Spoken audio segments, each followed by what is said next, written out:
Hi, everyone, and welcome to season 5 of Parent Talk, everything parenting and more. I'm your co-host, Genevieve Becca, mom of two, and I'm, of course, with my co-host, Becca Lewis. Hi, Becca. Hi, Genevieve. Hi, I'm Becca and the co host of Parent Talk and also of Mom of Two. We're excited for another opportunity to learn and grow with our children today. Let's welcome another wonderful guest to help us do that. Yes, so today we're talking about the incredible benefits of debate and speech as an after-school activity with FDT Academy. So we have with us the admissions director, Cathy Cena. So hi, Cathy. Welcome to Parent Talk Podcast. Hi, thank you so much for having me, Genevieve. It's great to be here. And it feels almost like we're all in a studio together, doesn't it? It's so amazing. Yes, it's amazing. Thank you so much for joining us today. So Cathy, let's dive into today's topic. I'm really curious. And before to meet you, actually, I had no idea about speech and debate. So I think this is going to be an amazing podcast for our listeners. But I want to know, what is kids debate? Yes, great question. It's funny, I was thinking about this, how I would answer these different things. And really, like debate and speech, it's like almost like a kept secret, and a lot of people don't know about it, like you said. But debate is actually the formal disagreement between two people. Right? Think of arguing, right? We hear cat fights are out there. There's all these different things that happen. People are arguing all the time, but this is really formal. You don't see Justin Trudeau in the House of Commons arguing with the other side of the bench, for example. They're doing it in a very diplomatic way. So that's really the definition of debate, a formal way to disagree, where it's very diplomatic on both sides. I believe in this. No, I believe in this. Then tell us your reasons why you believe in those things. That's what we teach kids at FDT. Oh, that's really interesting. Now, it sounds a little dangerous to teach kids this, but how do kids benefit from debate or speech classes? Yeah, great question, Becca. The way they benefit is in so many ways. Like our program runs from kindergarten to grade 12. And yes, it is dangerous, like you said. But I think that a child needs to understand like why you're saying no to the cookie just before dinner. Right. And if you can get them into critical thinking, that is one of the benefits of debate. They're going to start to think critically. So yes, they're not going to like the fact that you said no, that they can't have candy, or it's too late for them to have sugar after dinner and all of these kinds of things. But they need to understand why mom and dad are saying no. And so we teach that at FDT. So another benefit is developing confidence, right? Like we have so many children that are coming out of their shell. And one of the things that really gives me so much pride at FDT, I'm actually getting goosebumps as I talk about it, is just really seeing like young kids come into our program, not knowing how to get up and say their name. But then at the end of it, they're doing amazing things with the oratory, language that they're learning from being part of our program, essentially. And that's what I love about it, just seeing them grow, even after just 10 classes. The last thing is leadership skills. We all want our kids to become leaders, and this is again on a younger level. But as the kids get older, I tell parents, what is your child doing that's different from the person sitting next to him in class? Sure, he's playing basketball or he's taking swimming lessons and you have him in an extra class to help him out with English. But that's what debate does, like critical thinking, building confidence, giving you leadership skills, not to mention helping you in English class and in social studies. Who doesn't want that? Because we teach kids global issues. Now, not when they're small. Of course, when they're small, we're asking them very simple questions about why they feel this or that. But as the kids get older, they're learning about things that are happening all over the world, global things. So I hope that answers your question. Mm-hmm. So I'm sure, like you just mentioned, the kids are learning a lot of skills, but what are the top 3 skills my child will develop by practicing debate? Yes, so building confidence, critical thinking, and leadership skills. You will notice at home, they will start asking more questions. They will start coming out of their shells a little bit more, and they will be, standing up for themselves. They're not maybe going to be that child in the classroom that when the teacher asks a question, that they're going to be, I don't really know. We're here to be sort of, building global citizens for our world so they can be there when we're gone.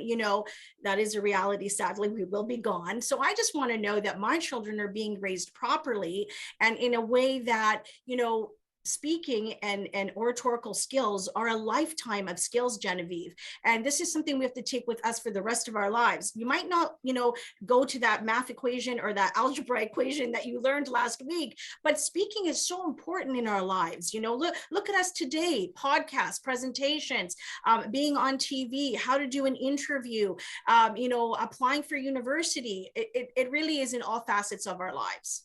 Mm-hmm. And if I have a child that is very shy, like extremely shy, doesn't want to talk very much, is that a good thing for my child? Is debate a good thing for your child? Mm. Yeah, so I think what happens is I do have parents that tell me these kinds of stories every day. And what I say to them, if your child is intimidated by coming to a group environment, because we offer group classes and private lessons, why don't we start them off one-on-one with the instructor so they can gain some confidence and trust in the person that's in front of them. And maybe they can be silly and maybe they can come out of their shell, especially for the younger kids, and then we'll integrate them into group lessons. And for the families that have a child that is that likes to debate or argue, like already, like, is it something that actually might give them some new skill, and maybe they'll stop arguing maybe about the little things, or what I'm talking about? Some families sometimes are struggling with Yes. children that have big voices. Yes, no, absolutely. I was always debated. I'm a young mom. My children are adults. And so my son debated me all the time. I can't say I'm a great debate mom because I would just let him have the darn cookie because it was exhausting, to say no all the time. What we try to teach kids is more of a formal way of debating, right? So we say to them, tell me the 3 reasons why you want X. And then hopefully we're good debaters and we can give them 3 reasons to rebut them. It's called rebuttal, and so it goes back and forth. So some things we talk about, I know, Genevieve, with yourself, your kids are not into video games, but some parents are that have kids into video games. This house believes that video games should be banned. Oh, wow. That is like a total topic of like, no, not in my house, right? But ask your children that question and see what they say as to why it should be banned and why not. And they'll tell, oh, why not? I'm learning, I'm being educated with video games, and it's really great for my brain development, Dad. So they have to come up with these different reasons, and you come up with your reasons. And it's a great conversation to have around the table. We often use with the younger kids why smoking should be banned, or, should we wear uniforms in school? Why or why not? Again, these are all topical things that they can understand at their levels. Of course, with the younger kids in K-2, we play games with them. We tell them, come on our parachute. Tell me why. Like I would use this with Alex. Like, tell me why you should stay on my parachute, Alex. And he's going to tell me because it's going to be fun and like being up in the sky. And, but he has to bring one superpower with him. And what is that going to be? So I can keep him with me. Hence, they're already thinking impromptu, critical thinking. I really want to be on this parachute. How am I going to stay on it with Cathy? Right? So it's kind of like playing, but they're really learning, especially the younger ones. Mm-hmm. And at what age can they start? In kindergarten, actually. So kindergarten to grade 12. I think the sweet spot for parents would be that grade sort of 5, 6, 7, because in Vancouver, kids can actually go to high school in grade 8 to 12. It's a little different in the Tri-Cities with middle schools, etc. So we want to make sure that they're prepared for that transition, because high school is tough on kids, right? We want to make sure that, when someone's asking them a question, they know how to answer that question confidently. Like, no one's going to mess around with me. I know the question. I have the answers, right? So that's what we want. We want young people to really feel that confidence when they are talking. Mm-hmm. It sounds like such amazing skills, not just for the child, but for the family to develop to have healthy conversations. Now, Cathy, what is the difference between debate and speech? Another great question. Thank you so much. Yes. So speech is more of an individual sport. Okay. It's a one-on-one conversation. The way I develop my speech is very different on how I would debate. A debate between 2 people that you can watch is very different on how I would be speaking, for example. I'm not going to speak like a debater in a speech. So we need to draw out those positive things from kids, their delivery. Are they making eye contact? You know, is there, I don't have a piece of paper, is there a piece of paper like this when they are reading to us? We don't want those kinds of things. You know, what is the dramatic thing that they're bringing into their speech? Now, don't get me wrong, debate has that too, but there's more of a structure with debate. Like I said, you go back and forth with rebuttals and things like that. So that's really the difference. And debate is with a partner, right? You have two people that are working together on the same side. If we had a fourth person here, we could debate all day. But you know, basically that's what it is. It's more of an individual sport. Mm-hmm. Okay. So I'm curious a little bit about how FDT came to be. Can you tell us a little bit the story about around that? Oh yeah, of course. So I just want to also say that you had asked me before regarding the K to 12 program. And I want to say, because parents can make a choice and we've been going through a pandemic, is basically we're offering online and in-person classes. Okay. Just wanted to put that out there, that parents can do this online, and, or they can come into our 3,500 square foot academy in Vancouver, and also, you know, bring their children here to learn. Back to your question, how did it come to be? Okay, this is probably like my favorite, because as a mom, my children mean the world to me, and I'm going to get a little emo, so sorry about that. No, I'm not going to cry, I promise. So my son was a debater, grade 8 to 12. He debated heavily in school, won awards. When he got into Sauder School of Business at UBC, he went back to his high school and he taught those kids debate as a volunteer. And then from there, you know, more and more people started learning about who Frankie Cena was. And he started to get one student after another, after another. And this is how he made his way through university, with a little bit of money from parents that wanted their children taught in debate. So he started working from his own home. Then he rented a basement suite, and he had 100 children coming in and out of that basement suite. I was mortified. I said, "What? People come here?" And he said, "Yes, they do." And from there, we went into a larger facility. And then so many years later, here we are in 2021, and we have, you know, a beautiful commercial space. But really, this was his project. He actually created the industry for debate in Vancouver, in BC, and across Canada. I can really say that, not because he's my child, but I truly do believe that he did. And now there's a lot of debate organizations across the country that are good, but we are the best. I have to say that because I'm a little biased, but yes, that's how it came to be. And I actually get to work with my family every day. My daughter's the academy manager, Frankie is the founder, and so every day we all work together. And I didn't think I would still be doing debate at 50 years old, because I sort of put in my hours from grade 8 to 12. I went to every single debate tournament. I was the mom that supported. I was a judge as well. So I just did a lot of these things to support your child. And you kind of have to. Kids pick up the microphone for so many different reasons. And my child picked it up to sing and to really speak his mind. And at FDT, we believe that you should find your voice because it matters. I love it. It's a beautiful slogan. Also, I want to talk about tournaments. Yes.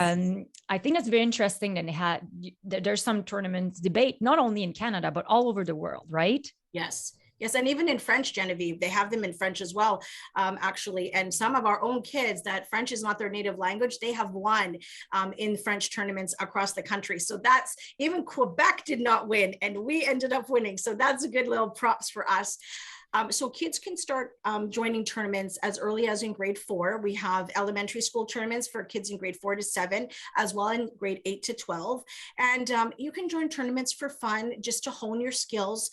And some of our kids, we're very, very proud of this. There is a national debate team for Canada. It's like being in the Olympics. We have had over 20 students make it onto Team Canada over the number of years that we have been coaching kids in debate. So we're very, very proud of that. But I tell parents, listen, if you don't like competition, it's okay. Your child can come to here every week or online and just basically be a better speaker and learn more things about things that are happening in the world and build some more confidence. And some parents are like that. They don't want their kids to be all of a sudden, you know, competing. And then I have the other parents, oh no, my child has to compete. I got to get him in there right away. Right. So it's a happy medium. So I just want to share that we're not all about the competitions and the awards and the trophies. We can also be about kids just coming and just wanting to learn and be a little more confident. So when they do write out that university application, like they're learning things from us in order to do that. Mhm.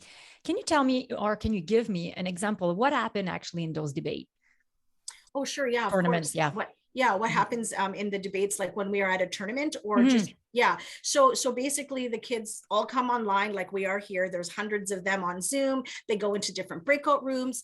In some cases, they're given a topic where they have prepared in advance. And in other cases, they're given the topic right on the spot where they have 20 minutes to prepare for that particular topic. So they have to pull information from their brain. There are no devices that are used. They can't go on their computer to look things up that they may not understand. They only can talk to each other. If a device is shown, they may get disqualified in some cases. It's harder on Zoom, of course, but in the real world, like we would be going to UBC, we would be going to McGill and competing. So once they're ready and they compete in the round, the judge then fills out the ballot and lets the ballot on the actual ballot know who is the winner. Was it the proposition side or was it the opposition? All of these ballots get tallied behind the scenes, and then that's how the children would advance to quarterfinals, semifinals, and actual finals.